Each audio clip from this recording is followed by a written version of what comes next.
Shalom, saludos queridos hermanos y amigos, tanto los presentes como los que están o estarán escuchándonos en YouTube. Una gran congregación de amigos y hermanos que nos acompañan cada semana en YouTube en estos estudios de las Sagradas Escrituras. En esta ocasión tenemos un estudio que yo diría que es muy sencillo, no debería ser controversial, pero lo es para algunas personas. Aunque siempre trato de presentar el estudio, digamos, teniendo en cuenta que algunas personas objetan la enseñanza que voy a presentar esta noche, objetan, quiere decir que no están de acuerdo, que dicen que hacer eso es pecado, ¿verdad? Lo que vamos a hablar hoy. Y yo les digo que no es pecado, de acuerdo a las escrituras, no de acuerdo a mi opinión. Pero como algunos insisten, no me refiero a los hermanos de acá que están estudiando conmigo, sino personas de la cristiandad, que muchísimos de los cuales ven nuestros videos también, ¿verdad? Por eso este tema me parece que tiene cierta importancia. Y vamos a entrar de una vez entonces, mostrar el documento y empezar el análisis de este tema que, como ya les dije, es sencillo, no debería tener ninguna complicación y vamos a ver cómo lo desarrollamos. Ahí está. El vino en las escrituras hebreas. O sea, ¿qué dicen las escrituras hebreas, conocidas como la Biblia? No los pastores, no los ministros, no los ancianos, no lo que decimos nosotros, sino lo que dicen las escrituras hebreas relativo al uso de vino fermentado en las escrituras hebreas. Así que hoy investigamos eso, aunque pudiera ser extenso el tema, pero en realidad lo podemos hacer en poco tiempo también. Tengo que comenzar diciendo que hay en hebreo varias palabras distintas para referirse al vino.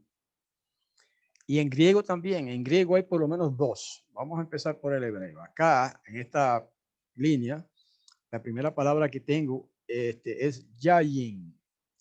Yayin, en los textos que voy a ir citando, represento con una Y aquí. Un momentito.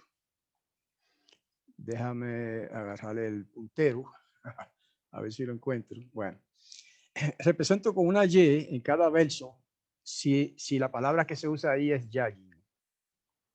Yayin significa vino fuerte, vino intoxicante, no es jugo de uva, no es jugo de uva, es vino intoxicante, fuerte, que por eso es que hay que beberlo con mucha moderación, porque si usted se excede, se emborracha. La otra palabra que se traduce como vino es tirosh en hebreo, tirosh. La representamos con una T en los versos donde se usa esa palabra. Que es vino nuevo, pero con poco alcohol, pero con alcohol. Algunas personas dicen, no, el tirosh o el vino nuevo, que en las traducciones tradicionales españolas se le llama mosto, es jugo de uva. No, no es así. Es vino nuevo, pero no es simplemente jugo de uva. Es un vino que ya ha sido fermentado por algún tiempo, pero por un tiempo corto. Por eso es que tiene poco alcohol. ¿Ok? De no ser así, no tendría sentido un pasaje que vamos a leer más tarde. Y en hebreo representamos con una S en los pasajes donde se usa esta palabra shemer. Bueno, lo que pasa es que aquí está en plural, porque es como más se usa en hebreo. Shemarim, shemanim. Shemarim quiere decir vinos. Shemanim, añejados. Hasta rima en hebreo, ¿verdad? Shemarim, shemanim. Vinos añejados. Esos son los vinos de más edad. Años se lleva en añejar unos vinos buenos, ¿verdad? Muy finos. Hay otra palabra, pero no la tengo, es asís, pero no creo que se usa una vez nada más o dos veces en las escrituras, y estas son las que se usan muchas veces. Entonces, en griego también hay dos palabras que se traducen como vino. Una es oinos, que de ahí viene al español a través del latín la palabra vino, de oinos. que es un vino fuerte, intoxicante, igual que Yajin, o sea que hoy nos representa, digamos que es traducción del hebreo Yajin, acá arriba. Y la otra palabra griega es gleukos, o gleukos, que es vino dulce, viene siendo equivalente del tirosh hebreo, ¿ok? Tirosh en hebreo y gleukos en griego es lo mismo, vino dulce, con poco alcohol, vino nuevo, pero sí con alcohol, pero poco. ¿Ok? Eso es para que tengan una idea de, de la cuestión semántica, ¿verdad? Cómo se traduce a veces una palabra y la otra. A veces algunas versiones de la Biblia la traducen todas como vino por igual, lo cual no es justo porque hay diferencias entre unas palabras y otras. Así que vamos a empezar por el recorrido a través de todas las escrituras o de gran parte de las escrituras hebreas en busca de esta, cómo se usa y cómo se usaba en aquellos tiempos antiguos el vino, para qué, cómo, cuándo, etcétera, ¿no? Así que vamos a la siguiente página.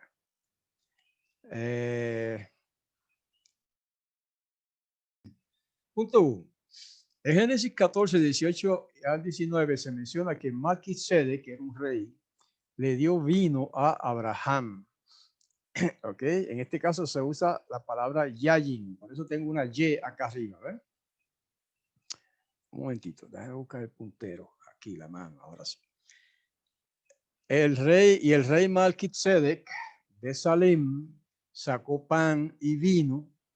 Él era un sacerdote de El Elión, que es un título que hebreo que se traduce el poderoso supremo, El Elión, poderoso supremo. Lo bendijo diciendo, bendito sea Abraham de El Elión, creador de cielo y tierra.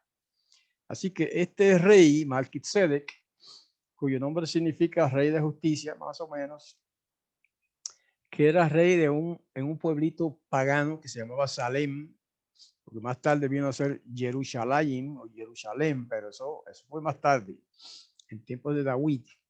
En estos tiempos de Abraham, Salem era un pueblo pagano. Pero que ahí ese rey, que también era sacerdote, además de rey, era sacerdote, obviamente, y era adorador también de El Elión. Y El Elión es uno de los títulos de Yahweh. ¿Por qué dije también? ¿Ok? ¿Por qué dije? Porque en la antigüedad es conocido y sabido que los reyes adoraban, los reyes paganos adoraban distintas deidades. Estos son paréntesis que hago, ¿verdad? Distintas deidades. Entre ellas adoraban a Yahweh también, algunos de esos reyes. Este era uno, Melquisedec. Y el punto aquí en cuestión es que Melquisedec, después de una aventura militar de Abraham, que ya ustedes conocen, no vamos a entrar en todos los detalles, le ofreció a Abraham pan y vino para comer, obviamente, y para beber, ¿verdad? Y aunque no lo diga así de claro, se supone que dio no solamente un poquito de vino a Abraham y un poquito de pan a Abraham, sino que le dio a todo el grupo que andaba con Abraham. Bueno, solamente para sentar las bases de que eso era una costumbre, premiar a las personas con una comida de pan y vino, recibir a los visitantes de un pueblo, cualquiera que fuere, con algo, una comidita de pan y vino. Eso era tradición, costumbre, muy generalizada en el Oriente, en aquellos tiempos antiguos. Punto número 2. En Génesis 27, 25 nos muestra que Isaac o Yitzhak acostumbraba a beber vino también. Ok, mira lo que dice aquí. Yitzhak preguntó, ¿en verdad eres mi hijo Esau? Eso fue a Jacob que le preguntó. Y cuando contestó, yo soy, dijo, sírveme y déjame comer de lo que cazó mi hijo para darte mi ferviente bendición. Así que le sirvió y él comió y le trajo vino y bebió. Otro ejemplo simplemente de personajes en la antigüedad que acostumbraban beber vino. Pero fíjense que en este caso, hasta ahora, se trata de comidas, o sea, de comer y beber. Comer pan o lo que fuere y beber vino. O sea que la costumbre de beber vino originalmente era algo que se relacionaba estrechamente con la comida. ¿Ok? Había sí personas que bebían por beber y había quienes se emborrachaban, pero no todos hacían eso. El ejemplo clásico de eso fue el caso de Noah, ¿verdad? Noé, que dice que plantó una viña, bebió, parece que fermentó por un tiempo su jugo y bebió vino y se emborrachó y cometió aquella imprudencia que cometió, ¿verdad? Que se relata en el libro de Génesis. Bueno, pero eso era digamos, no era lo usual. Lo usual era que la gente bebía su poquito de vino para acompañar su comida y ya. Y más tarde se acostumbró también usarlo en las fiestas. Lo vamos a ver más tarde también en la escritura. Punto 3. Génesis 27-28 nos muestra que el vino era deseable en aquella cultura hebrea de Israel como bendición. Ahora aquí usa la palabra tirosh. En la anterior, que no lo dije, cuando hablaba de Yitzhak, usa la palabra yayin. Esta palabra vino acá es traducción de yayin. Por eso tengo una Y acá en el título, ¿verdad? En este otro caso, hay una T, eso quiere decir que la palabra que se usa es tirosh, que Elohim te dé del rocío del cielo, una bendición, y de la abundancia de la tierra, otra bendición, abundancia de grano y vino nuevo. Ahí se usa tirosh, que se traduce como vino nuevo. Quiere decir que el vino era una cosa, era un producto deseable en aquellos tiempos antiguos, pero no solamente deseable, se consideraba una bendición del cielo para los humanos, ¿verdad? Y aquí se ilustra cómo se hacía el vino, ¿verdad? Se agarraban los racimos de uva, como vemos aquí en la lámina una ilustración de uno, preciosos racimos, se tiraban ahí en el lagar, era un hoyo ¿cómo se llama? Tallaban un hoyo, un hueco grande en la roca, en una roca sólida, tallaban ese hueco, perdón, y después los hombres, un cierto número de hombres, que después de haberse lavado, muy bien lavado los pies, entonces se paraban ahí, empezaban a pisar constantemente esas uvas y así las exprimían.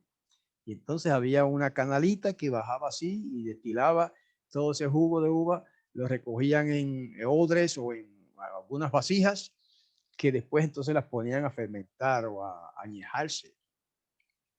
Ok, ese es el procedimiento, esto es lo que llaman el lagar. Esto era algo común en aquellos tiempos antiguos, ¿verdad? Hoy día la cosa es muy diferente. Todavía se procesan vinos, pero ahora de una manera diferente. Esta era la manera rudimentaria, primitiva de hacer vino, ¿verdad? Exprimiendo las uvas con los pies. Ok, siguiente punto, 4. En Levítico 19 nos enseña que los sacerdotes en el santuario no podían beber vino cuando iban a oficiar en el templo. Y aquí se usa la palabra yayin otra vez. Y Yahweh le habló a Aarón diciendo, no bebas vino ni nada embriagante, ni tú, ni tus hijos, cuando entren a la carpa de reunión para que no mueran. Esta es una ley perpetua por las edades, porque ustedes deben distinguir entre lo sagrado y lo profano, entre lo impuro y lo limpio. Ajá, aquí tenemos una enseñanza importante. ¿Ok? En primer lugar, se les prohibió a los sacerdotes, hijos de Aarón, beber vino ni nada embriagante. Quiere decir que había otras bebidas embriagantes que también se usaban en aquellos tiempos. Lo que hoy día pudiera llamarse sidra y también lo que hoy día llaman ron. Eso no es nuevo, eso existía desde los principios del mundo. Y aquí se le prohíbe beber vino y cualquier otra bebida embriagante para Aarón y a sus hijos. Pero ¿cuándo? Era una prohibición perpetua de que no podían beber vinos nunca. No. Dice, cuando entren a la carpa de reunión. Esa era la prohibición. que cuando les tocara a cada cual oficiar en el templo, en la carpa de reunión, como quiera que se llamara, ¿verdad? El santuario, entonces no podían beber vino. Para que no mueran, porque como está prohibido, si lo hacían, podían morir. ¿Okay? Ahora, la última parte, el verso 10, es interesante, porque ustedes, ¿por qué es la prohibición? Aquí está la causa, la razón. Porque ustedes deben distinguir entre lo sagrado y lo profano, y entre lo limpio, o sea, entre lo impuro y lo limpio. O sea, que los sacerdotes eran en cierto modo jueces que tenían que, digamos, juzgar ciertas cosas, asuntos del pueblo de Israel. Y entonces, si una persona, si un juez de esos podía, se bebía vino y si pasaba un poco y se nublaba un poco su entendimiento, entonces no iba a juzgar bien. Y además no podría quizá distinguir entre las cosas limpias y las cosas inmundas que tiene que el culto antiguo, el servicio de adoración, es lo más correcto llamarlo, más correcto que culto.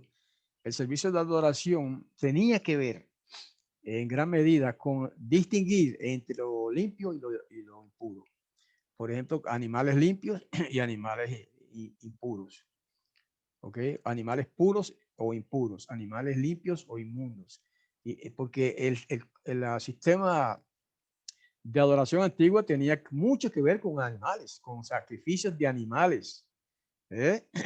Así que el sacerdote tenía que estar bien claro, bien despejada su mente para distinguir entre un animal limpio y un animal impuro. Sencillo, esa es la razón.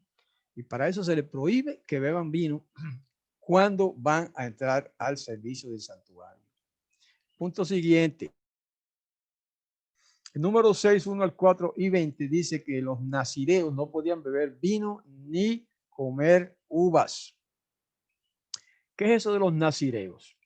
Vamos a explicar, vamos a leer primero y después explicamos.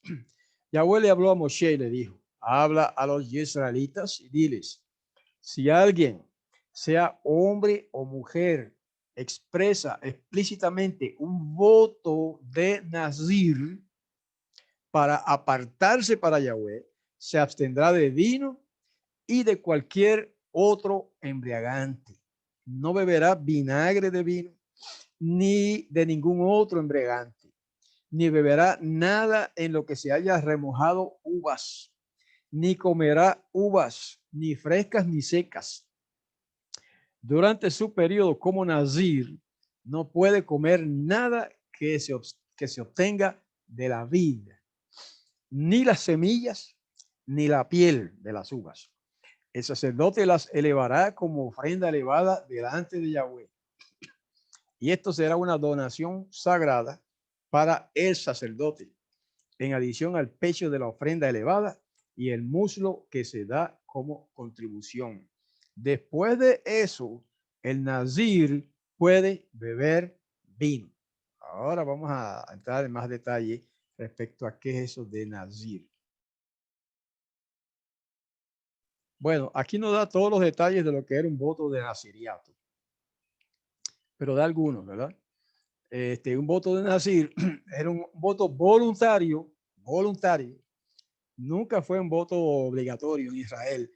En las Biblias cristianas o tradicionales se llama nazariato, un voto de nazareo, de nazariato, pero eso es una adaptación española. En hebreo se llama nazir y un voto de nazir.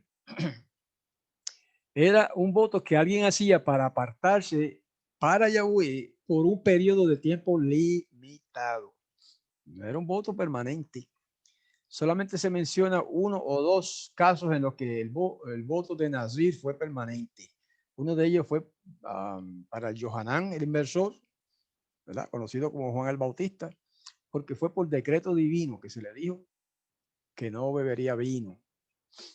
Y el otro, de momento no lo recuerdo, no sé si fue Samuel o uno de estos profetas, que fue como un voto, aunque no fue en realidad un voto, más bien fue un decreto de que se dedicara completamente su vida a Yahweh. Pero en este caso estamos hablando de un voto voluntario, Y lo que se esperaba de un nazir o un nazareo es que es esto, que no bebiera vino, ni comiera uvas, nada que tenga que ver con la uva, ni con ningún otra bebida embriagante. Y otro detalle que no está en este pasaje, pero está en otros pasajes, era que no podía recortarse el cabello. Tenía que dejarse crecer su cabello hasta donde llegara, largo. Por eso dice al final, después de eso, al final de este verso, ¿ok? Después de eso, el nazir puede beber vino. O sea, después que termine su voto de nazariato. ¿Okay? Vamos a suponer que él dice, pues voy a hacer un voto de nazir por 6 meses. Un ejemplo. Pues durante esos 6 meses no podía beber vino ni ninguna bebida embriagante, no podía recortar su cabello, no podía comer uvas, etcétera, y no podía vivir en casas. Bueno, eso, cosas así que a veces no se entienden, ¿verdad? Porque no se dan explicaciones en la escritura. ¿Por qué? ¿Cuál es la importancia de eso? Eso no se explica. Era un voto voluntario.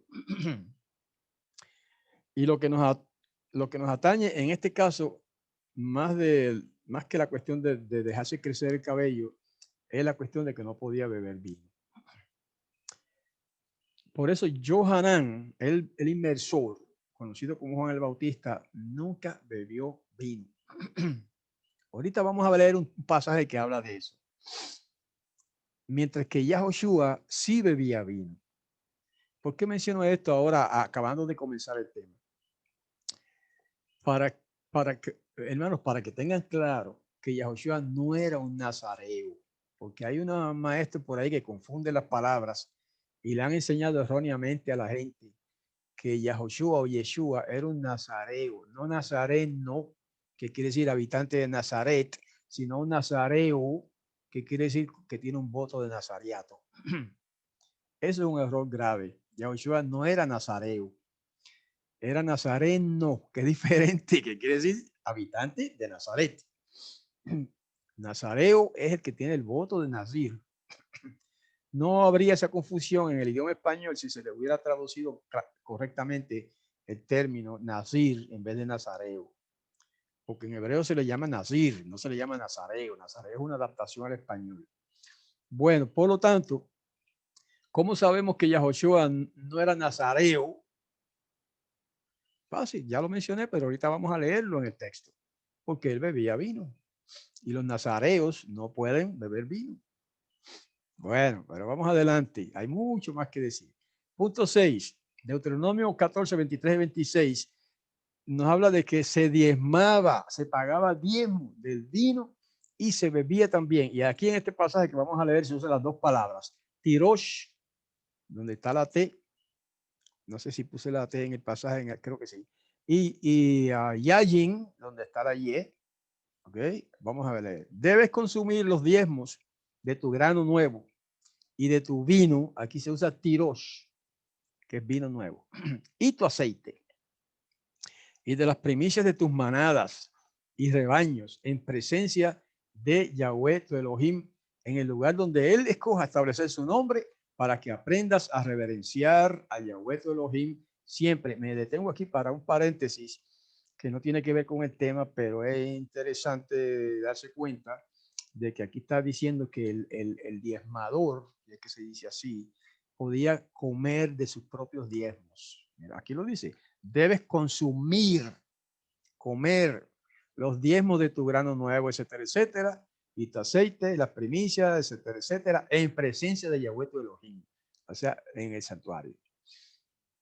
En el lugar donde él escoge establecer su nombre, Jerusalén, más tarde fue Jerusalén.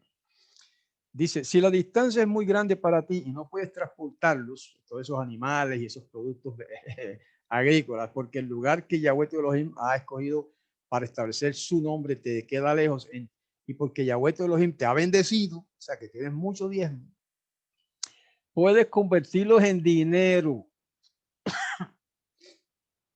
Ahí está. Algunos maestros por ahí enseñan que el diezmo no se diezmaba dinero nunca, que eran animales y productos agrícolas. Falso. Es lo usual que se diezmaban animales y productos agrícolas, pero también se diezmaba dinero. Y aquí hay un ejemplo. Tú podías cambiar todo ese producto de la tierra y cambiarlo por dinero, dice aquí. Envuelve el dinero y llévatelo al lugar que Yahweh tu Elohim haya escogido y gasta el dinero en todo lo que desees. Ganado, ovejas, vino. Aquí se usa yayin, vino embriagante. U otra bebida embriagante. Incluso podría ser otra más fuerte todavía. O cualquier cosa que desees. Y debes festejar allá en presencia de Yahweh tu Elohim y regocijarte con tu familia. Aunque el tema de hoy no tiene nada que ver con el diezmo, pero sí es bueno saber, ¿verdad? Que aquí también habla de que el oferente, el diezmador, el que va a pagar diezmo a Yahweh, podía comer de su propio diezmo. Y también, aunque no está en este pasaje, pero también dice, y acuérdate del extranjero que está contigo y de la viuda, etcétera, que también podía compartir de ese diezmo en las fiestas sagradas de Yahweh con el extranjero, con la viuda, con el huérfano, con los pobres en general. Pero el tema que nos atañe hoy es esta palabrita, vino. ¿Ven? No hay ni una sola prohibición en toda la Torá respecto a beber vino. O sea, no se prohíbe beber vino en ningún momento en la Torá. Ahora, hay otros pasajes que se habla contra el uso del vino, pero eso es otro tema, eso viene después. Punto siguiente. Deuteronomio 28:39 dice o nos indica que no tener vino ni aceite se veía como una maldición. Aquí se usa la palabra yayin. Aunque plantes viñas y las cultives, no tendrás vino para beber ni guardar, porque el gusano las devorará, las plantas. Aunque tengas olivos por todo tu territorio, no tendrás aceite para unción, porque tus olivas se caerán. Ese es un pasaje que nos está hablando de maldiciones, que serían productos de la desobediencia del pueblo. Resumiendo ahora, Yahweh está diciendo, si obedeces tendrás todas estas bendiciones. Hay un montón. Si desobedeces mi enseñanza, mi Torah, entonces te vendrán estas maldiciones. Y ahí menciona algunas, ¿verdad? Que ya leímos. Y en la lámina que tenemos acá se ilustra, ¿no? Un sembrado de una de parras, de uvas, secas, ¿eh? Ilustrando esa cuestión de la maldición, de qué se trataba, ¿no? De que el gusano se comería las plantas, etcétera, y no tendría vino, y eso era parte de la maldición. No poder disfrutar de vino con las comidas era tenido como señal de maldición en aquellos tiempos en Israel. No estamos hablando de gente de pueblos paganos. Estamos hablando de Israel, el pueblo de Yahweh. Punto 8. Los hijos de Job o Job festejaban con vino. Aquí se usa la palabra yayin. Yahweh le respondió al Satán, mira, todo lo que él tiene, hablando de Job, está en tu poder. Solamente no le ponga una mano a él.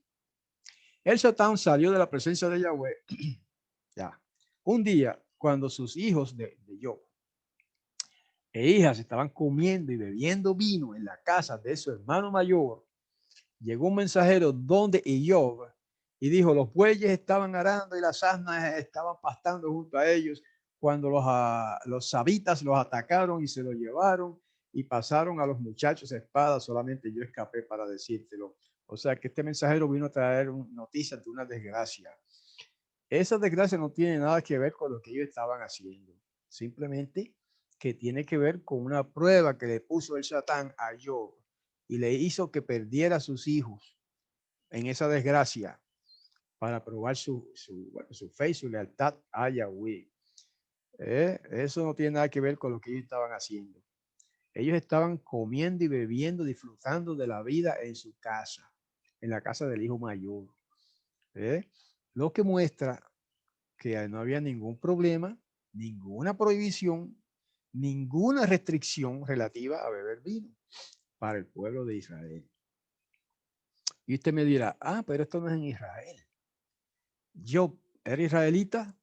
Pregunto yo a ustedes. No, Job y Job no era israelita. Y Job era un gentil. pero era un adorador de Yahweh. Ah, así que tiene que ver el tema. Era un hombre recto, justo. Bueno, la Biblia incluso en algunas traducciones se le acredita la palabra perfecto, que quiere decir intachable, total, íntegro. Ese era Job, o Job, como dicen en español. Y eran gente que comían y bebían como todos los demás mortales, pan y vino. Punto 8, Salmo 104, 14 y 15, nos muestra que el vino es una bendición de Yahweh y es para alegría. Y se usa la palabra yayin, significa vino fermentado. Tú haces crecer la hierba, esto es un poema. Tú haces crecer la hierba para el ganado y las plantas para el trabajo del hombre. Otras dicen, otras versiones, para el beneficio del hombre, para que obtenga alimento de la tierra, vino que alegra el corazón del hombre, aceite que hace brillar su rostro y pan que sostiene la vida del hombre. Aquí se mencionan tres elementos alimentarios o alimenticios, de hecho, que tiene que ver con la felicidad, con la vida del hombre, con la salud, etcétera, etcétera. Y una de ellas es el vino. Dice que alegra el corazón del hombre y el aceite que hace brillar el rostro y el pan que sostiene la vida del hombre. ¿Qué más quiere? ¿Eh? Tres bendiciones del cielo para el hombre: vino, aceite y pan. Y en Proverbios 3, 9 y 10 dice, nos muestra que mucho vino es una bendición por la fidelidad. En este caso se usa la palabra tirosh. Honra a Yahweh con tu riqueza, con lo mejor de todo tu ingreso, y tus graneros estarán llenos de grano. Tus lagares rebosarán de vino nuevo. Ahí está.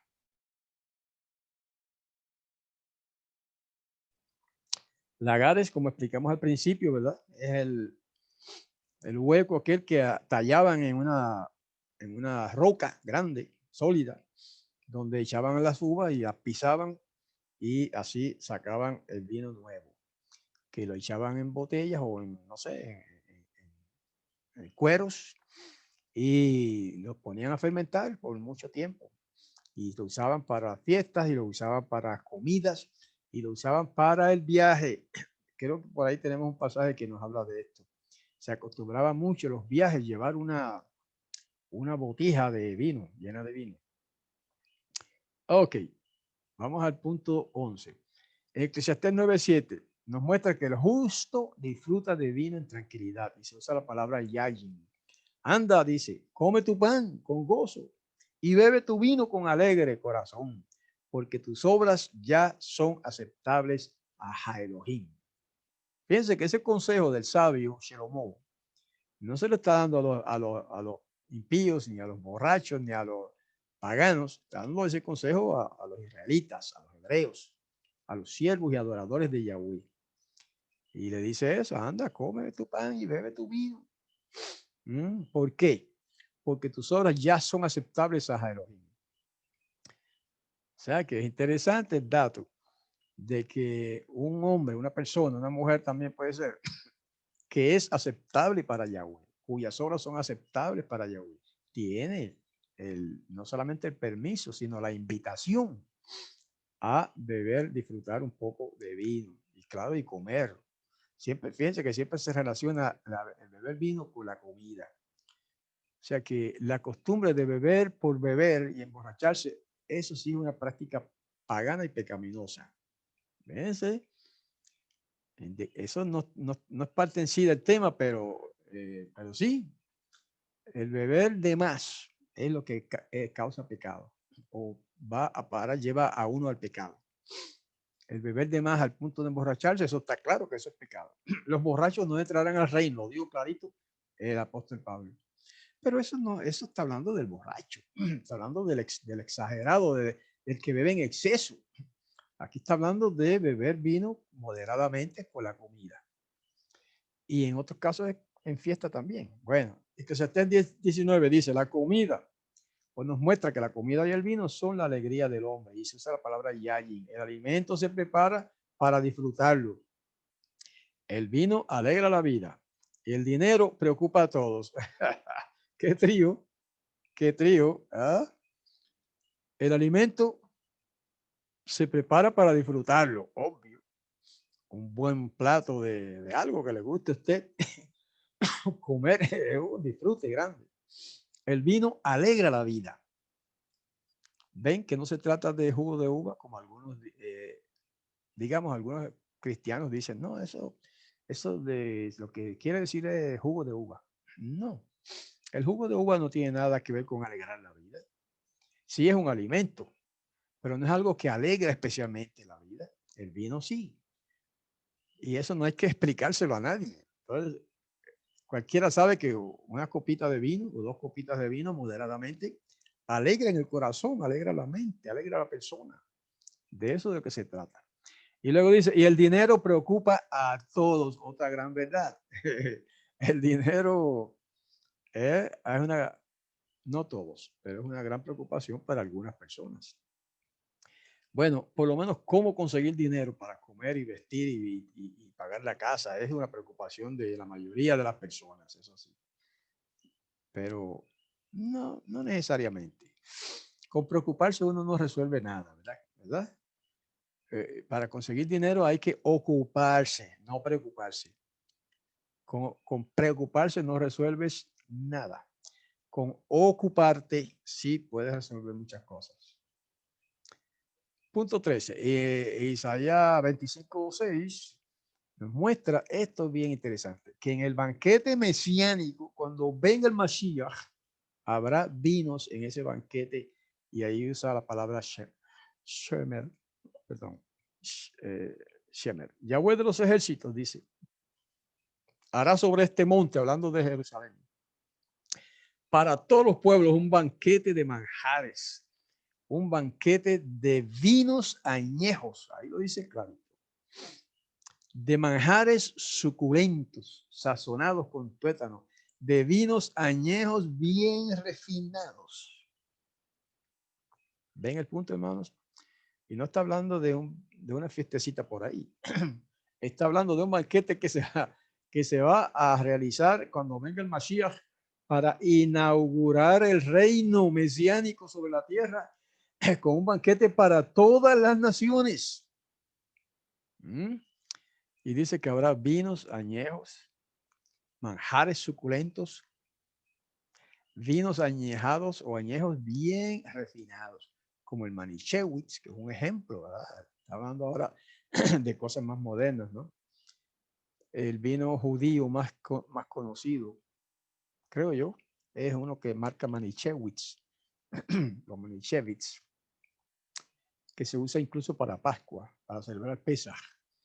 Hay otro que se llama algo Ben David o algo así, no recuerdo. Hay distintas marcas. A los judíos nunca se les ha prohibido el uso del vino. Esa prohibición de beber, aunque sea una gota de vino, dicen ellos, es de los cristianos. Y no todos tampoco, pero muchos sí. Punto 14. El vino es símbolo de salvación. Mira qué cosa. Dice Isaías 55:1. ¡Hey! Todos los sedientos, vengan a las aguas. Aún si no tienen dinero, vengan, compren alimento y coman. Compren alimentos sin dinero, vino y leche sin costo. Qué lindo. Eso es una invitación simbólica, ¿verdad? O sea, eso representa la salvación. Eso lo que está representando es la invitación a la salvación. Pero fíjense que se compara la salvación con esos elementos alimenticios. Leche, pan también, leche y vino. Y esa lámina que tenemos ahí es una ilustración de cómo los reyes, todos los tiempos, en todas las naciones prácticamente, celebraban banquetes para su pueblo con vinos y alimentos de todas clases, y vinos añejados y finos, gratis para todo el mundo. Y esa costumbre antigua, se presenta aquí en el pasaje que leímos primero, en el punto 13, como algo que va a suceder también cuando venga el Mashiach y sea coronado rey en Jerusalén, rey de no ya de Israel, sino del mundo entero. Y dice que se va a celebrar o como diríamos, inaugurar ese reino con un banquetazo, un gran banquete de manjares suculentos y vinos añejados. Interesante. Hasta aquí yo no veo nada negativo al uso del vino en las escrituras. Punto 15. En Isaías 62, 8 y 9 nos muestra que el vino de bendición se beberá en el atrio del templo. Ahí se usa tirosh. Yahweh juró por su mano derecha, por su brazo potente, nunca más daré tu grano nuevo por comida a tus enemigos, ni beberán los extranjeros del vino nuevo por el cual tú has trabajado. Más bien los que lo cosechen lo comerán y alabarán a Yahweh, y los que lo recojan lo beberán en mis atrios sagrados. Interesante que se habla de beber vino en los atrios sagrados, no para los sacerdotes, porque ya leímos al principio que la Torá prohíbe al sacerdote beber vino cuando va a oficiar en el santuario. Pero aquí no está hablando de los sacerdotes, aquí está hablando del pueblo que viene a adorar. En las fiestas sagradas que se celebraban en aquellos tiempos, algunas de ellas en el santuario, en el templo, ahí está la promesa. Los que los recojan lo beberán, hablando del vino, en mis atrios sagrados. Punto 16. Jeremías 31:12. El vino será bendición de Yahweh en Sión.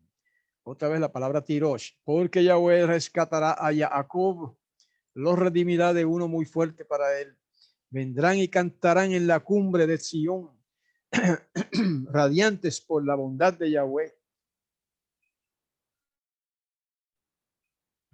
Radiantes por la bondad de Yahweh, por el grano, el vino nuevo, el aceite y las crías de las ovejas y del ganado. Su vida será como huerto regado.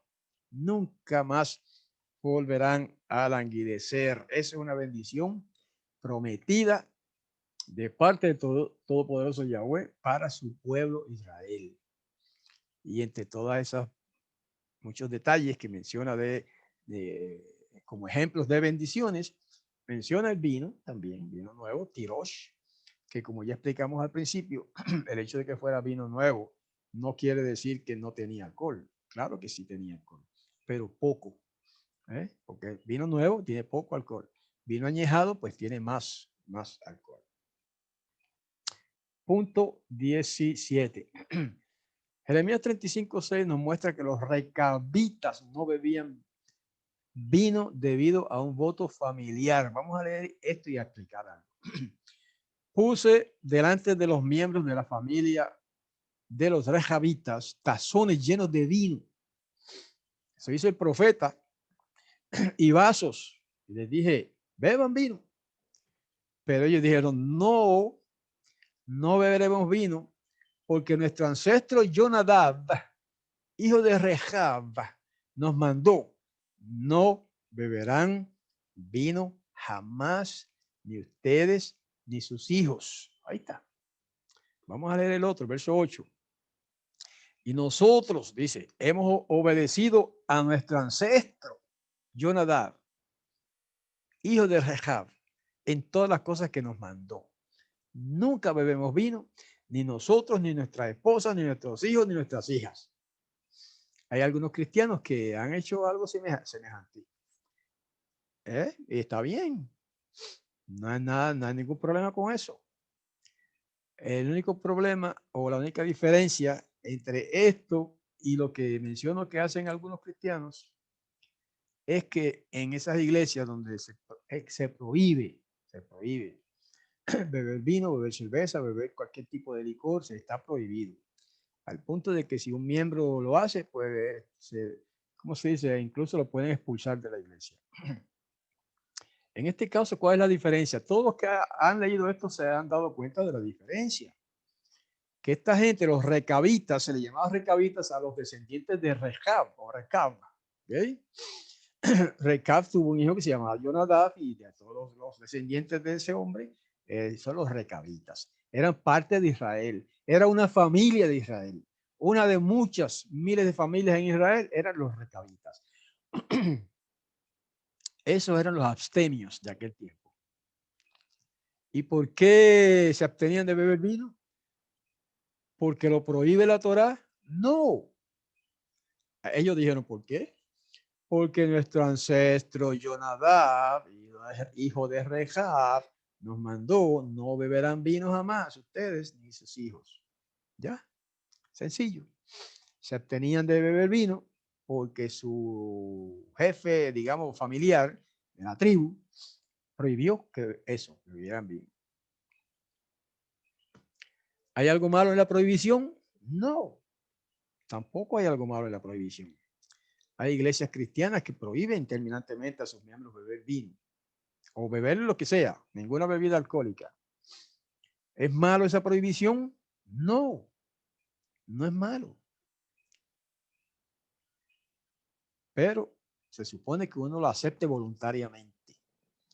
Si no lo acepta voluntariamente, entonces ahí tiene un problema. ¿Ves? En el punto. Así que no hay que exagerar. No hay que ser extremistas en ni a la derecha ni a la izquierda. Siempre en el centro. Y si la iglesia prohíbe beber vino o cerveza o lo que sea, pues no lo haga. Si usted quiere estar en esa iglesia. ¿Ves? Sencillo. Ahora, no condenen a los que beben un poco de vino y que no se les prohíbe en su congregación. Entonces, usted no tiene derecho a condenarlos ni a reprenderlos por eso. Porque si usted lo hace, si usted se abstiene, es porque voluntariamente usted se sujeta a esa prohibición de su iglesia. Y está bien que se sujete a esa prohibición. ¿Ven el punto, hermanos? Es una cuestión de prohibición. ¿Quién prohíbe? En este caso que estamos leyendo, Rechab prohibió a sus descendientes beber vino. En el caso de las iglesias que prohíben lo mismo, pues lo prohíbe qué sé yo, la organización, los pastores, prohíben que sus miembros beban vino o cerveza y lo que sea, pues está bien, allá ellos, ¿verdad? No hay nada malo en esa prohibición. ¿Ok? Pero tampoco hay algo malo en que no haya ninguna prohibición. Que más bien se hable de moderación, que es el otro polo opuesto. En un lado está la prohibición total y en el otro lado está la moderación, la enseñanza, que es lo que prevalece entre nosotros, que se enseña la moderación en todas las cosas, incluso en beber vino. Tiene que ser un poquito. ¿Okay? Punto 18, Jeremías 48:33. La falta de vino se veía como maldición. Esto es un poco repetitivo, pero vamos a leerlo. Dice, el gozo y la alegría se han ido del campo fértil. Es una lamentación de la tierra de Moab. He hecho cesar el vino de los lagares. Nadie los pisa con algazara. Ya no hay algazara. Hay un clamor desde Hezbón hasta que llega hasta el Ale y hasta Yahatz. Elevan sus voces. Desde Zoar hasta Yoronayim y Eglat Shelishia. También las aguas de Nimrim quedan desoladas. Es como una especie de lamento, ¿verdad? Que el mismo Yahweh hace sobre su pueblo, sobre este pueblo de Moab especialmente. Y una de las lamentaciones tiene que ver con eso, que hizo cesar el vino. Así que se ve como una maldición eso. Y en Oseas 14:7 dice, nos enseña que el aroma del vino era una exquisitez proverbial en aquellos tiempos. Y dice en Oseas 14:7, 8 según el texto hebreo, los que se sientan a su sombra serán revividos, traerán a la vida grano nuevo, florecerán como la vid, su aroma será como el vino del Lebanón. Y ahí usa la palabra yayin, porque el vino, ¿cómo se llama? Añejado, tiene un aroma exquisito, un aroma delicioso. Y en la escritura se usa esa imagen, ¿verdad? De la exquisitez, de la fragancia del vino, como algo, como una bendición, como una bendición. Es como una comparación que se hace, ¿no? Florecerán como la vid, su aroma del pueblo será como el vino del Lebanón. El Lebanón era un lugar que se caracterizaba precisamente por tener los mejores viñedos, donde se producía el mejor vino de aquellos tiempos, ¿verdad? Punto 20. El vino es también símbolo de la abundancia de la tierra por o a causa de la bendición de Yahweh. Y aquí se usa Asís y Yayin en este pasaje. Viene un tiempo, declara Yahweh, cuando el arador que ara alcanzará al cosechador, el pisador de uvas al que lleva el saco de semilla, cuando las montañas gotearán vino, Asís, ahí se usa la palabra Asís, que es vino fermentado también. Y todas las colinas se mecerán con grano. Es una promesa de abundancia. Yo restauraré a mi pueblo Israel. Ellos reedificarán ciudades arruinadas y las habitarán. Plantarán viñas y beberán de su vino. Ahí se usa la palabra yayin, que es vino añejo. Cultivarán huertos y comerán de sus frutos.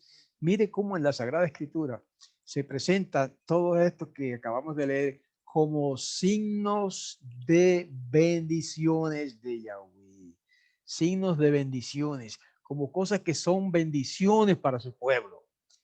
Y entre ellas pues está el comer y beber. Incluso menciona la palabra yayin, que es vino añejado, vino, ¿cómo se dice? Vino, bueno, vino añejo. ¿Qué más puedo decir? Que no es jugo de uva. Y el punto 20, el Mesías bebía vino con sus amistades, ¿sí o no? Bueno, ahora vamos al griego porque lo que tenemos hasta ahora son textos griegos del Evangelio y de otras cosas. En Mateo 11:18 dice, esto está hablando ahora Yahoshua aquí, el Mesías, reprendiendo a los fariseos. Y le dice, porque vino Johanán, que no comía ni bebía, y dicen, tiene demonio. Pero vino el Hijo del Hombre, que es él, que come y bebe, y dicen ustedes, ahí tienen un hombre comelón y bebedor de vino, amigo de publicanos y de pecadores. Eso es lo que decían los fariseos. Pero la sabiduría se justifica por sus hechos, añadió el maestro Yahoshua. Así que bebía vino el Mashiach o no bebía vino. Algunos cristianos de esos que prohíben el beber vino dicen, no, lo que bebía era jugo de uva, si acaso. Hermano, pero entonces, ¿qué sentido tiene esta comparación si fuera así? Dice, vino Johanán que no comía ni bebía, que decir, no bebía vino. ¿Por qué? Porque él era, ¿cómo se llama? Nazir de nacimiento por decreto divino. Johanán nunca bebió vino. Y entonces los fariseos decían que tiene demonio este hombre, Johanán. Pero viene el Hijo del Hombre, que es Yeshua, que come y bebe, lo cual implica que sí bebía vino. Y dicen, ahí tienen un hombre comelón y bebedor de vino. Quiere decir que si los fariseos lo acusaban de eso es porque él bebía vino. Ahora no me diga usted que él pecó por eso. Vamos a leer Lucas 1:15. Dice, Johanán, explicando un poquito más, no bebía vino por orden de un ángel, y ahí lo leemos. Pero el mensajero le dijo a la madre de Johanán, al padre en este caso, no temas, Zecaría, porque tu oración ha sido atendida. Tu esposa, Elisheba, te dará a luz un hijo y le pondrás por nombre Johanán. Tendrás gozo y alegría. Muchos se gozarán de su nacimiento, porque él será grande delante de Yahweh. Nunca beberá vino ni licor y será lleno del espíritu de santidad, aún desde el vientre de su madre. O sea, esto es un nazariato obligatorio, un nazariato por decreto divino. ¿Ven la diferencia? No es un nazariato voluntario, no era un voto de nazariato, que siempre era voluntario y era por un tiempo limitado. No, aquí no era un voto de nazareo para Johanán. Era un decreto divino que no debía beber vino nunca en su vida, ni ningún tipo de licor. Esa es la razón por la que Yahushua dice, mira, vino Johanán que no bebía, o sea, no comía ni bebía. Y le decían que tiene demonio. Y ahora vengo yo, en otras, parafraseando lo que él dijo, ¿verdad? Ahora vengo yo que como y bebo vino, obviamente, porque si no, no entonces no, si no fuera vino no tendría este sentido la acusación. Y ahora ustedes dicen, mira, este es un hombre comilón y bebedor de vino. ¿Ok? Sencillo. Punto siguiente, Lucas 23, ya estamos cerca del final. Perdón, Lucas 10:34 dice que el vino se usaba incluso para curar heridas en aquellos tiempos antiguos, pero cierto shomronita, o sea, samaritano, se dice ahora, que iba de viaje, llegó cerca de él, de un hombre que estaba herido en el camino, y al verlo, se llenó de compasión porque lo habían asaltado. Acercándose a él, le vendó las heridas, echándoles aceite y vino, y poniéndolo sobre su propia cabalgadura, lo llevó a un mesón y cuidó de él. ¿Okay? Todos los predicadores utilizan este pasaje y este incidente como un ejemplo de bondad, de generosidad, de muchas cosas, cualidades buenas en los seres humanos. En este caso, en ese samaritano o shomronita.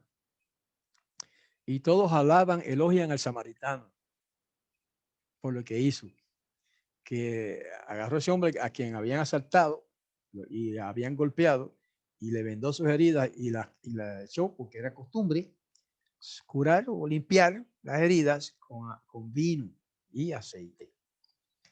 Pero nadie se pregunta por qué ese samaritano tan religioso y tan devoto, porque era un adorador de Yahweh, por si no lo sabía, los samaritanos adoraban a Yahweh y usaban su nombre. ¿Por qué andaba con una botella de vino? ¿Cómo es la palabra? Una botija. Se usaba en cueros de animales, se llenaban, se preparaban y se llenaban de vino. ¿Por qué andaba con una botija de vino? O sea, eso muestra lo que les decía al principio, que era costumbre en aquellos tiempos para cualquiera que viajara en Israel y en otras partes, pero estamos hablando de Israel ahora, de llevar una buena botija de vino para el camino, para beber durante el camino, porque eso reconforta al hombre, porque eso le anima más, lo reanima, le da más energía, más fuerzas para largos viajes. Y este es un caso de esos, que un hombre piadoso, era tan piadoso que fue el único entre varios judíos que pasaron por allí, el único que se paró a ayudarle a ese hombre, fue ese samaritano. Y ahora se lo conoce en el mundo entero como el buen samaritano. Aunque un título más correcto sería el samaritano bondadoso. Bueno, ese es otro ejemplo, ¿verdad? De que a los religiosos en tiempos antiguos nunca se les prohibió el beber vino. Si hoy se les prohíbe, bueno, ya como ya explicamos, ¿verdad? Pues no está mal, pero no es bíblica esa prohibición. ¿Ok? Punto 24. El Mesías hizo vino o hizo jugo de uva en las bodas de Caná. Vamos a leer el pasaje. Al tercer día se celebró una boda en Caná del Galil y estaba allí la madre de Yahoshua, Miriam. Fue invitado también Yahoshua con sus discípulos a la boda.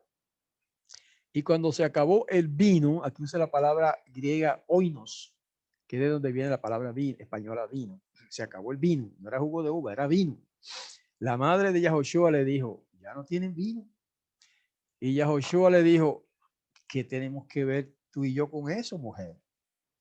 Todavía no ha llegado mi hora.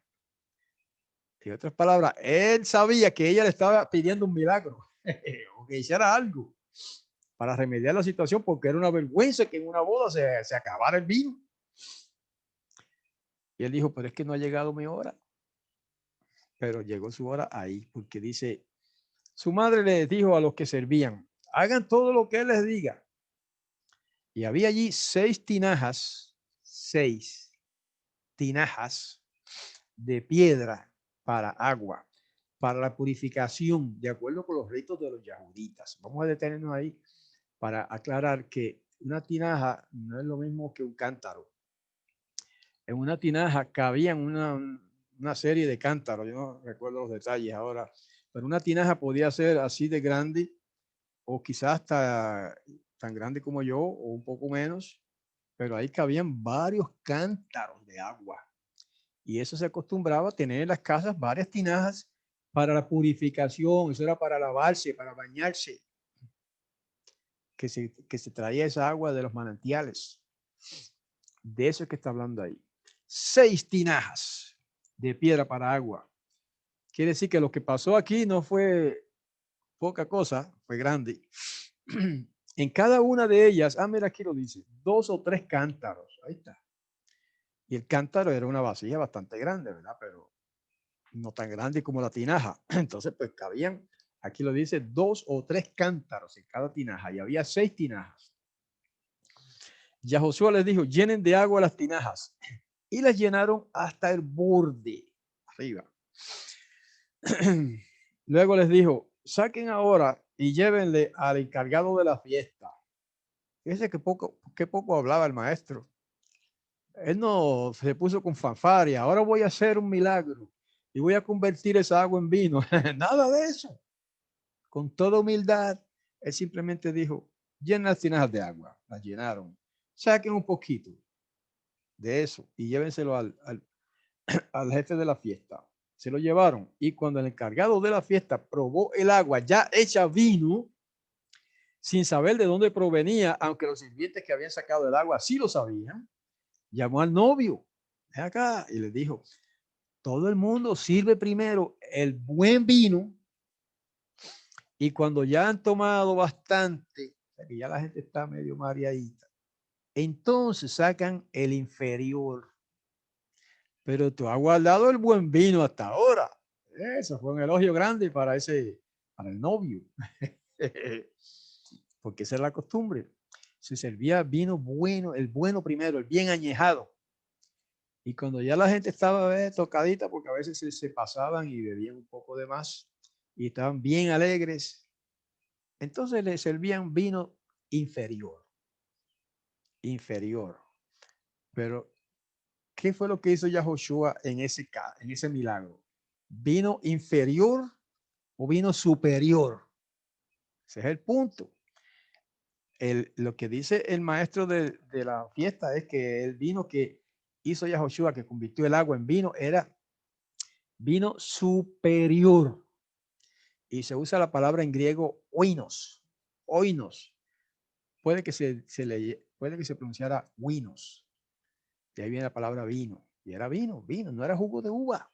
Si hubiera sido jugo de uva, este hombre no le habría elogiado al novio de que presentó el mejor vino para el final. Es más, hubiera sido un insulto que presentaran jugo de uva. Después que la gente ya estaba tocadita y alegre. No. Las hermanos que dicen que lo que él hizo fue jugo de uva, pues bueno, yo les acredito buena intención, ¿verdad? Quieren tratar de, de apoyar su hipótesis de que si el Mesías era santo y justo y perfecto, no podía haber hecho vino para darle a la gente a beber. ¿Y quién dijo eso? Eso es simplemente un prejuicio. ¿Mm? Ya leímos un pasaje que él mismo dijo que él bebía vino y que por eso los fariseos lo acusaban de borracho, de bebedor de vino. Así que no es razonable ese argumento. Y con más razón, esto que acabamos de leer, que este hombre, el dueño de la fiesta, mejor dicho, el director de la fiesta, elogió al novio porque dejó para el final el mejor vino, el bueno. Obvio de que era vino añejado. Y usted me dice, pero ¿cómo él va a ser vino añejado si él, para hermano, para hacer vino añejado se requieren incluso años, por lo menos meses, muchos meses y años, ¿ok? Par de años o no sé cuántos. Por eso se le llama añejado, que requiere años de producir un vino exquisito y fino. Entonces, ¿cómo es que él convirtió agua en vino así, vamos a decir, en 2 segundos, 3 segundos? ¿Y cómo le va a llamar a eso vino añejado? Hermanos, los que así argumentan no conocen el poder de Yahweh. Y ahora yo pregunto, cuando Elohim, el Todopoderoso, Creador, Yahweh, hizo a Adán, ¿de qué tamaño lo hizo? Lo hizo un bebé así. Si lo hubiera hecho un bebé, no hubiera sobrevivido. Se hubiera muerto a los 2 o 3 días. ¿Quién lo iba a cuidar? ¿De qué edad hizo Elohim a Adán? No dice la escritura la edad, pero era un hombre ya. Era un hombre. ¿Ven la comparación que quiero hacer? Cuando Elohim creó los árboles allá en el Edén, ¿qué hizo? ¿Sembró semillitas o creó arbolitos así para que? No. Si Adán hubiera tenido que esperar porque esos arbolitos que Elohim creó supuestamente así pequeñitos crecieran y dieran frutos, se habría muerto de hambre, por decirlo, ¿verdad? De alguna manera. ¿Qué quiero decir? Que cuando Yahweh hace algo o crea algo, lo hace perfecto, completo, ya, viejo, adulto, quiero decir, no viejo. Adán fue creado adulto. Hawa o Eva, que fue creada también a raíz de una costilla de Adán, fue creada adulta también, no fue creada una nena. Los árboles, los animales, todo fue creado adulto ya, grande. Entonces, ¿por qué no entender o pensar que pudo haber hecho Yahushua por el poder que le dio a su padre crear vino añejo? Es lo mismo. Es lo mismo. No creo vino acabadito de exprimir de la uva. Creo vino añejado. Eso quiere decir con alcohol. Sencillo, eso es elemental. Eso no admite discusión porque es cuestión de lógica, de sensatez y también de lo que dice la escritura. Punto 25. 1 Timoteo 5:23. Pablo conocía las cualidades medicinales del vino. Eso es sencillo. Miren, él le dice a Timoteo, no imponga las manos a ninguno con ligereza. Buen consejo ese. Ni participes en pecados ajenos. Buen consejo ese. Consérvate puro. Buen consejo también. De aquí en adelante no tomes agua. Usa más bien un poquito de vino. Buen consejo ese. A causa de tu estómago y de tus frecuentes enfermedades. Quiere decir que Shaul sabía que el vino, usar un poquito, dice, no es tampoco cuestión de emborracharse, usa un poco de vino con las comidas en vez de agua, porque Timoteo padecía del estómago. ¿Qué quiere decir? Que el vino es medicinal y los médicos modernos también los reconocen así, y los naturistas y las personas que saben de estas cosas de la naturaleza saben que el vino añejado y el jugo de uva también, pero añejado más todavía es bueno para ciertas, digamos, condiciones de salud. Y en Hechos 2, 13 y 15 hay un ejemplo de algo que se discute por ahí. Los apóstoles no estaban ebrios en aquel día de Pentecostés. ¿Por qué se les dijo que no estaban ebrios? Vamos a leerlo. Cretenses y árabes, los oímos hablar en nuestros propios idiomas las grandezas de Yahweh. Ese fue el don de lengua que se le dio a esos creyentes que estaban ahí reunidos, para hablar en otros idiomas las grandezas de Yahweh. Y estaban todos asombrados y perplejos, preguntándose unos a otros, ¿qué significa esto? Otros, en cambio, se burlaban y decían, es que están llenos de vino dulce o mosto, como dicen otras versiones. Y mire la defensa de ellos, creo que Pedro. Estos no están borrachos como ustedes se imaginan, pues es solamente la hora tercera del día. ¿Qué quiere decir esto? El argumento de Pedro. No están borrachos porque es temprano. Quiere decir que si hubiera sido tarde, entonces podría ser válido el argumento de que estaban borrachos. Entonces, esto, hermano, lo que quiero decir es que este pasaje muestra que todos esos hermanos creyentes que algunos ahora llaman los cristianos primitivos, bebían vino. Y en este caso, cuando le dijeron, mira, estos están borrachos, en defensa de ellos, el apóstol le dice, no pueden estar borrachos porque es temprano. Y nadie se emborracha así temprano. No es más que la hora tercera del día. Que eso es la hora tercera. Había una de las maneras de contar el día en aquellos tiempos era a salir a la salida del sol. 1, 2, 3. La hora tercera son las 9 de la mañana, equivalente a hoy día. Muy temprano para estar borrachos ya. Por lo tanto, eso que está pasando aquí no es que están borrachos, es que recibieron el espíritu de santidad y el don de lenguas.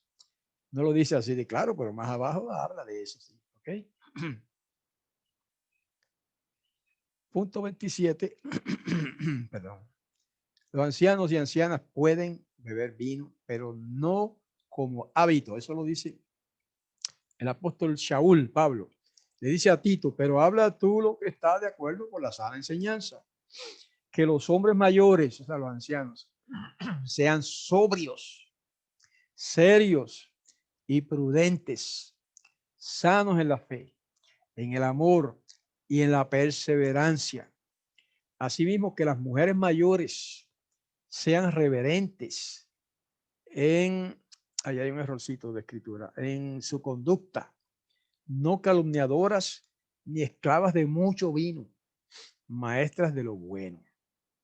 Ahí está la diferencia entre un borracho y una persona que bebe un poco de vino. Ahí está ilustrado en esa lámina que tenemos acá en la pantalla, ¿verdad?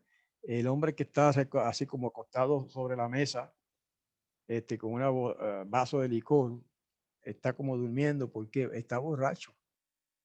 Eso es pecado. Pero los otros que están ilustrados en la otra lámina, muchachos ahí alegrándose porque están comiendo y bebiendo, esos no están borrachos y están alegres. Eso no hay ningún pecado en eso. ¿Eh? Por eso dice que no sean esclavos de mucho vino. Lo que está prohibido en la palabra es, perdón, no solamente con la cuestión del vino, en todas las cosas se prohíben los excesos. El comer de más, ¿cómo se llama? Gula. También se llama glotonería, eso es pecado. ¿Comer es malo? Obvio que no, pero comer de más sí. Entonces lo mismo se aplica a la bebida. Beber algo, un poco de vino, de cerveza, lo que sea, ¿es malo? No, pero el exceso sí es malo. Si te lleva a la borrachera, entonces pecaste. Por lo tanto, si no te sabes controlar y te vas a emborrachar, mejor que no bebas ni un poquito. Pero hay muchos que sí saben controlarse y pueden disfrutar un poco de vino con las comidas, incluso en las fiestas, y no llegan a emborracharse.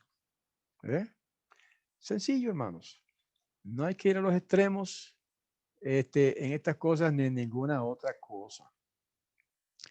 Por lo tanto, lo que queremos presentar en este caso, ¿verdad? No es como un permiso para emborracharse. No, eso es todo lo contrario.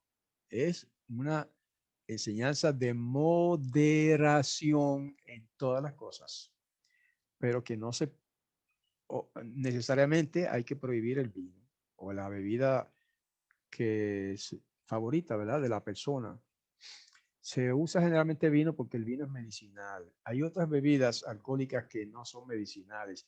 Puede que lo sean, pero son más dañinas que medicinales. Mientras que el vino es medicinal. Eso se sabe ya y se comprueba científicamente que puede ser medicinal para ciertas cosas, ¿verdad? Del cuerpo humano. Y además alegra al hombre. Así que hermanos, con esto simplemente queríamos como dar, como quien dice, un paseíto histórico, si se puede llamar así, ¿verdad? Desde los tiempos antiguos hasta tiempos más recientes, lo que dicen las Sagradas Escrituras relativo al vino, al uso del vino. Y hay otros pasajes que se usan para hablar en contra de la bebida, que tienen razón también, pero no vamos a entrar en ese detalle ahora, se puede discutir más tarde el asunto, pero sí está prohibido beber vino a los sacerdotes que ofician en el santuario, está prohibido a los reyes. Uno de los proverbios dice, ¿verdad? La madre de un rey le dice que no pruebe vino porque es un rey. Y otros casos, jueces no deben beber vino, especialmente cuando están o van a ejercer su oficio de jueces. ¿Ve? Hay ciertos momentos en que es legal y es lógico y es justo prohibir el uso de vino. Pero eso no quiere decir que vamos a ir al extremo de decir que nunca se puede tomar ni una gota de vino, como dicen algunos, que aunque sea una gota de vino que se bebe usted o un traguito de cerveza, ya con eso pecó. No, hay que ser balanceado en todas las cosas, incluso en el comer y el beber, que tanto es pecado comer de más como beber de más. Así que en todas las cosas, si somos templados, si somos temperantes, si somos comedidos en todas las cosas, entonces podemos recibir bendiciones y podemos disfrutar de la vida sin tener que pecar, sin pecar, o sea, en cosas que no son pecado, aunque alguna gente diga que son pecados, allá ellos, no hay problema, pero no tienen derecho a juzgarnos a nosotros si pensamos diferente en eso, ¿verdad? Como nosotros no los juzgamos a ellos, si piensan, como ya lo dije, lo que quieren abstenerse de todo, aunque sea una gotita de vino, bien, excelente, para ellos, adelante, no hay problema con eso, no los condenamos por eso. Ya lo hemos dicho, que está bien que lo hagan, ¿verdad? Ok. Bueno, pues gracias hermanos por acompañarme en esta, digamos, casi como una reflexión, ¿verdad? Este análisis breve y somero de este tema de lo que dice las Sagradas Escrituras, no lo que dicen los pastores, no lo que digo yo, ni otros maestros, sino lo que dicen las Escrituras hebreas acerca del uso del vino en Israel. Así que hasta la próxima, hermanos. Shalom.